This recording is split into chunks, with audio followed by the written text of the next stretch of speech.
飛べるやつは飛ぶべきだよ。地面に縛り付けられる必要なんてない。 Salut, c'est Fat Black et aujourd'hui review de l'épisode 5 de la saison 5 de My Hero Academia. Un épisode qui était plutôt sympathique, je trouve, encore une fois. Dans ce début d'épisode, on a pu avoir le droit à un feedback de la part de Aizawa et un petit peu de la part de Vlad et aussi des élèves surtout de la première manche du combat seconde A contre seconde B. Et dans ce débrief, on peut voir que concrètement, certains personnages prennent plus au sérieux que d'autres leur combat et leur performance durant ce combat. On voit notamment que Kirishima, Koda, Tsuyu et Shinso le prennent vraiment au sérieux, alors que Kaminari se la joue un petit peu plus. Et ce qui est intéressant du coup, c'est de voir les observations que chacun arrive à faire sur eux-mêmes. Mais n'empêche, le plus intéressant, ça reste quand même les observations que Aizawa fait sur chacune de leurs performances ou sur leurs haltères. Et franchement, c'est plutôt cool. Ce que Vlad fait également avec la seconde B. Mais dans le cas de la seconde B, c'est encore différent, parce que en soi, ils n'ont pas réellement fait n'importe quoi. C'est davantage le fait, comme il le dit, qu'il ne s'est pas déterminé de leader qui a mené au casse de leur stratégie. Franchement, c'était plutôt cool de voir ça. C'était aussi sympathique de voir All Might résumer un petit peu ce qui est en train de se passer. Cette épreuve, c'est un petit peu comme une évaluation des compétences des personnages. C'est un petit peu un élément qui marque la fin de l'année scolaire des élèves à UA. Et non, franchement, c'est vraiment cool de voir les élèves, en fait, après ce débrief, se mettre tous ensemble pour réaliser des stratégies, pour réfléchir à comment ils vont mener leur prochain combat, etc. Donc non, c'est un arc qui certes a un aspect scolaire, mais pour moi c'est vraiment pas gênant. Et du coup, on enchaîne directement avec le second combat de la seconde A contre seconde B, qui va opposer Fumikage, Momo, Toru et Yuga à Kuro, je crois qu'il s'appelle Kuroyo mais je vais l'appeler Kuro, à Kuro, Itsuki, Kinoko et Manga. La seconde partie de ce combat promet dans le prochain épisode, et cette partie de l'épisode en fait se focalisait pas mal sur Fumikage, ce qui était intéressant, parce que très franchement, Fumikage est un de mes personnages préférés dans les élèves. C'est un personnage dont j'apprécie toujours de voir le développement. C'est un personnage qui a un alter qui est extrêmement puissant, tellement puissant qu'il peut en perdre le contrôle, mais c'est un alter qui a également pas mal de faiblesses. Le fait que la lumière fasse peur à Dark Shadow est un gros inconvénient qu'on voit dans pas mal de combats de la série. Et rien que dans cet épisode, en fait, on voit que la lumière de Toru peut le stopper. On a vu précédemment que les explosions de Bakugo pouvaient le stopper, que le feu de Todoroki pouvait le stopper. On suggère dans cet épisode que le nombril laser de Yuga peut le stopper.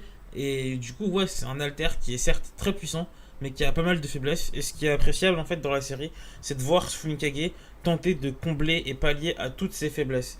Là, la solution qu'il a réussi à trouver, c'est le fait de voler. Et franchement, c'était stylé. C'était cool. J'irai pas jusqu'à dire que c'était un truc de génie comme Midoriya l'a fait. Ça me rappelle un peu le moment où Midoriya développe le shoot style. Certes, c'est cool. Certes, c'est intéressant parce que ça permettait de montrer le personnage qui s'émancipait d'All Might, etc. Et dans le cas de Fumikage, c'est presque l'inverse.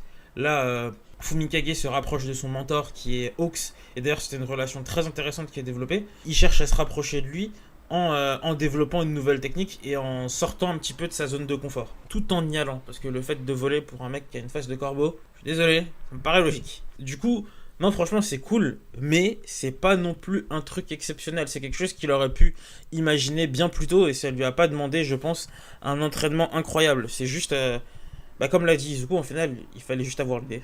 Et c'était aussi le cas pour Izuku, pour le shoot style, il fallait juste avoir l'idée.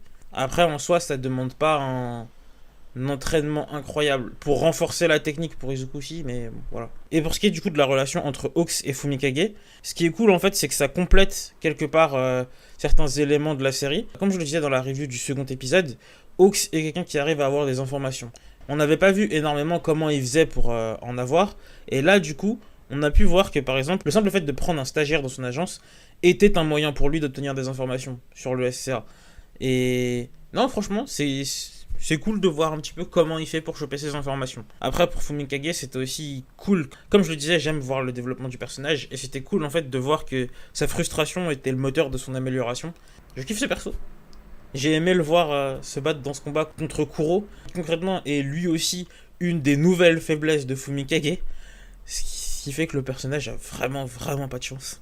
Mais ouais, c'est cool de voir, en fait, que même pour un alter puissant, il peut y avoir énormément de façons de le contrecarrer. C'était ce qui était montré pour Fumikage, le fait qu'au corps à corps au départ, il soit trop faible, mais il a réussi à l'améliorer avec le Black Hank, si je me trompe pas.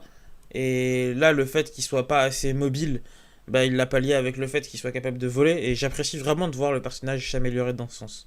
Mais du coup, l'autre duel de ce combat qui va être intéressant, et ça ce sera plutôt dans le prochain épisode, c'est Itsuki contre Momo, qui sont témoins, je trouve, d'un phénomène engendré par la société de My Hero Academia, qui est le fait que, certes, les personnages ont pour ambition de devenir des héros, mais l'aspect héroïque n'est pas la seule chose qui va les intéresser ou qui va être quelque chose qu'ils vont vouloir développer. Leur popularité a aussi de la valeur. Et dans cet épisode, cet aspect est mis en avant par Itsuki, qui concrètement souffre un petit peu la comparaison avec Momo, qui a de meilleurs résultats, qui semble être plus intelligente, etc. Et qui du coup veut mener un duel dans ce combat contre Momo, qui s'apparenterait du coup à un duel de stratégie. Qui aura la meilleure stratégie pour gagner le match de la seconde A contre la seconde B. Et j'avoue que c'est quelque chose qui était intéressant quand je l'ai lu en manga. Voilà.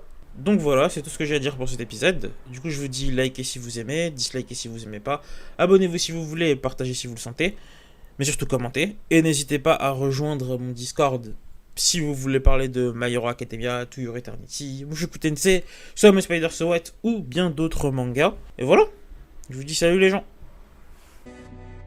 俺は伝書鳩じゃないぞ。